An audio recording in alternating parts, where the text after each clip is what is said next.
টানা ৩৭ দিন তীব্র তাপপ্রবাহের পর গত কদিন ধরে স্বস্তির বৃষ্টিতে সারা দেশে বইছে প্রশান্তির হাওয়া।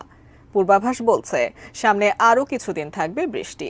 সেই সাথে চলমান বৈশাখ মাসে কালবৈশাখী ঝড়ের শঙ্কাও আছে। আবহাওয়া অধিদপ্তরের সর্বশেষ বুলেটিনে দেশের ১৬টি অঞ্চলে ঝড়ের আভাস দেওয়া হয়েছে। নদীবন্দরগুলোর জন্য দেখানো হয়েছে সতর্কতা। আরও জানাচ্ছেন ইমতিয়াজ আলম।